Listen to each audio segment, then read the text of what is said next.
Don't ever tell me to put my words away. You don't just put your arm away.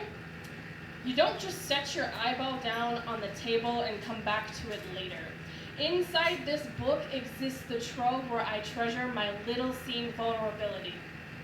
Every time I open this book, I rip apart the stitches sewn on an old, deep wound I never left closed long enough to heal.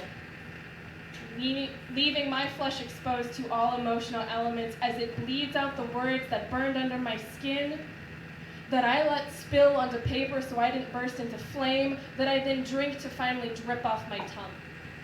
Don't ever tell me to put my words away. You don't just tuck your leg into a drawer and hop off to return to it later. You don't just take your nose off and let it smell its own things for a few hours.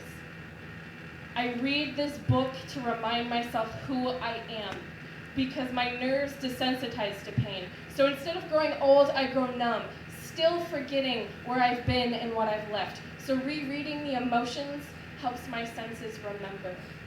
Don't ever tell me to put my words away. You don't just rip out your heart and zip it up in your purse waiting to use it. You don't just pull out your brain and still function as a human being. I clutch this book because if I drop it, set it down on a Java-stained table in some obscure coffee house, or leave it tucked away, someone could step on my soul, stomp it further into the dirt with their boots. Someone could steal my heart and use it to my disadvantage. The blood from my wounds would never bleed on others, leaving them unrelatable. So don't you dare ever tell me to put my words away. Next time, I'll tell you to put your soul away.